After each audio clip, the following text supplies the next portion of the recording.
Hi, hello, and I am back with another movie review like I said I would be. And I'm still at my coworker's house, but it is still today the last day, so I will be back in my normal spot in the future. That's all I meant.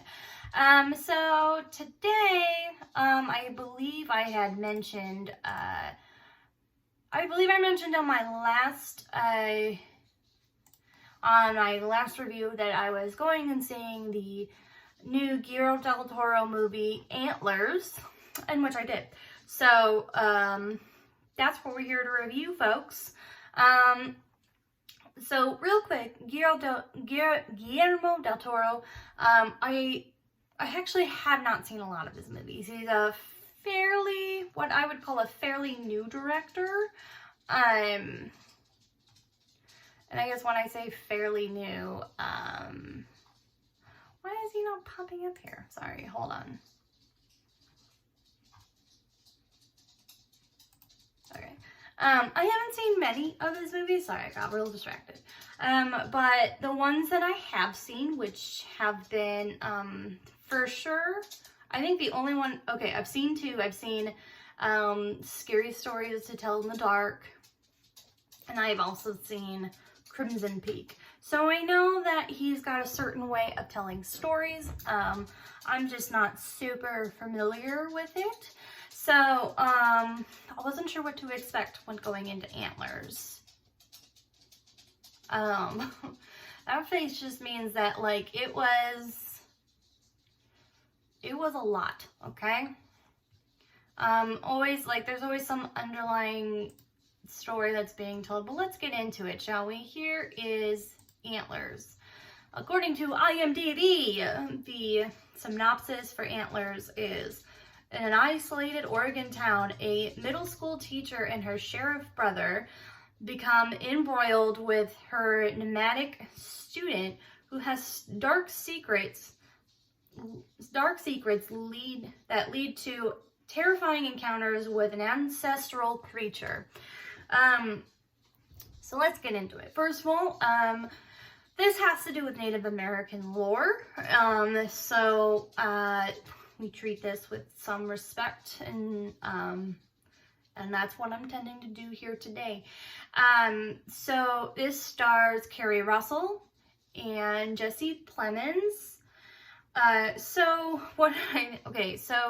I'm trying to see if I should give a bigger, this movie deals with Wendigos and Skinwalkers. If you're not familiar, I encourage you to go and do your own research on it.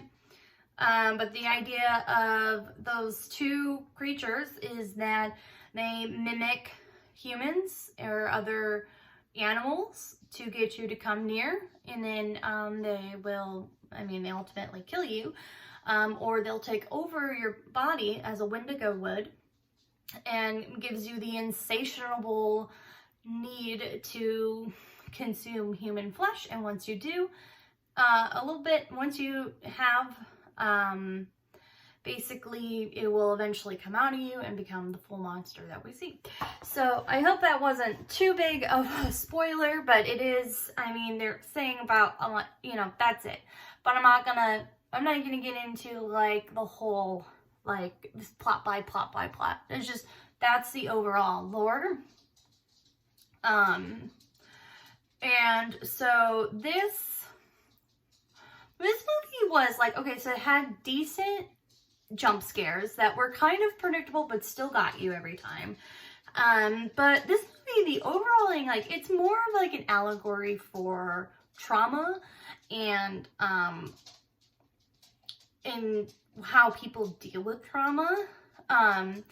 Because the school teacher has some childhood trauma that she's dealing with, and then she sees this kid in her class who obviously he's showing signs that there's something going on at home, and she, as a good teacher, is like, hey, we need to look into this. He's obviously malnourished. He's got bruises all on him. Like, obviously we need to look into this. And then they look into it. But of course, being the typical I don't want to say white man, but being a typical colonial person, when eventually it is discussed on whether or not this is a ancestral creature, as we have talked about, it's immediately shut down. Of course, it can't be that. I work on logic and rationale, boys. But sometimes there is no logic. There is no rationale. It's just, you have to deal with stuff that you cannot explain. And that is what this movie is. So there was a couple creepy parts. First of all, at the beginning, this little kid, trying to talk to, he went with his dad to cook meth, which is a whole nother story. But, like, the way this kid was talking, the way he looked, I was like, this looks like my nephew Ian, and I do not like it. It sounds like him, looks like him, do not like it. Let's end this. And then, like, the other they're all little, like, cute little kids, and then they're dealing with a lot of things. And so I thought the kids were really good. Like, the acting from the kids were really good. Jeremy T. Thomas. Let me see, what else has he been in? He may have not been in anything else. No, he has been in another, this is kind of like maybe his movie debut, but it was pretty good. He's, I could see this kid going places. His acting was really good.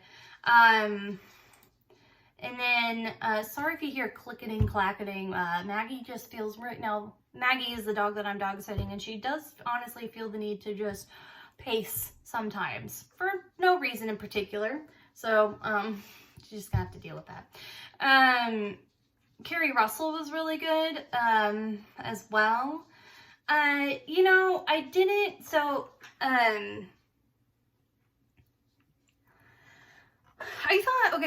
I really thought this movie was good. I did. I let the movie get the better of my imagination later that night, thinking that there was one of these creatures just hanging outside the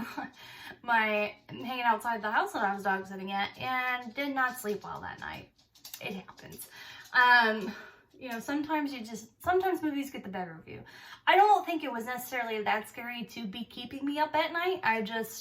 Sometimes you let your guard down, and all logic gets thrown to the wayside when you're just hearing random things outside, and you're like, no. Also, so I talked about this on my podcast with Samantha. If you would also like to hear more thoughts on that, maybe I'll try to remember to put a link in the description so you can go and listen to that as well, because we talk about it.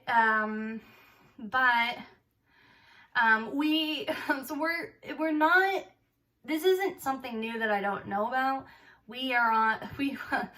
I'm technically on TikTok, but I'm more like, I like to watch the videos. I don't really post any content or anything like that. And I've gotten on Appalachia TikTok, which is scary enough, and that's where one of the shows that I watch takes place, Mountain Monsters.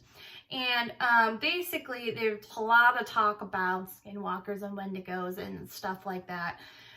So, already kind of spooked by that, which is probably what made my imagination just run wild.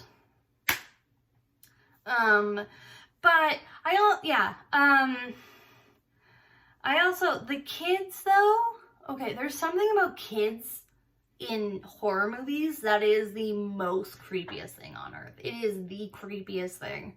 And, cause you're never sure if it's like, if they're the ones that are evil or they're the ones taking care of the evil. And, sometimes the lead kid, Jeremy T. Thomas, had like dead eyes. And obviously it's because he's malnourished. He's like sunken in and stuff like that. So he's kind of sometimes really creepy to look at. And that's also what was terrifying in my dreams.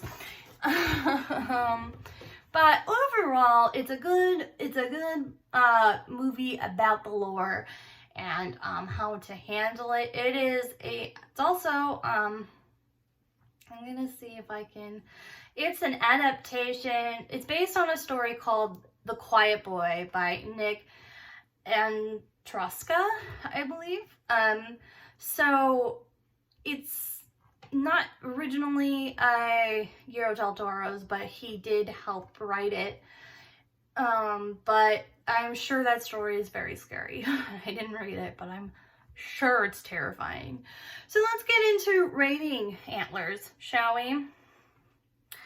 Antlers. I'm gonna give Antlers a solid 4. First of all, it is gorgeous. The cinematography, absolutely beautiful. Of course, it's set in Oregon, outskirts of Oregon. So like, there's like these beautiful scenes of like, the water with the mountains and, even like the little town. Cause like you got like the town, like the main street of the town. But then like in the background, you have like the mountains.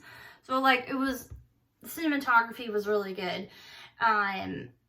Again, scary factor. It had a few jump scares. It had some body horror, in it. If you like that type of thing. And then of course, creepy little kids. So that's why I give it a 4, but it's not a full 5 because like, again, yes, it did make me like lose sleep and give me nightmares, but ultimately it wasn't like super scary because it was like, honestly, it was a little bit more about trauma and how people deal with their trauma. Like it's kind of like an allegory for that. And, yeah, so like it's scary, but I wouldn't say it's the scariest thing I've seen all year. So yeah, so solid 4 stars for me. Again, I can't speak more about Jeremy T. Thomas. He was great. That little kid, that little guy scared the crap out of me. How dare you? Again, if you want some more of my thoughts on Antlers, you can listen to my podcast, Pure Chatter Podcast, which is on Anchor and anywhere else you can find podcasts. I will be back soon, I'm sure, with another movie review. If you have a specific movie you would like me to watch, yes, I will do that. I believe the next movie I'm seeing in the theaters, though, will be Ghostbusters Afterlife. So if I don't do a movie review before then, that'll be the next one. So don't forget to like this video. Don't forget to subscribe to my channel. And if you do, don't forget to hit the bell so you don't miss out on any of my movie reviews. And I think that's it. Until next time.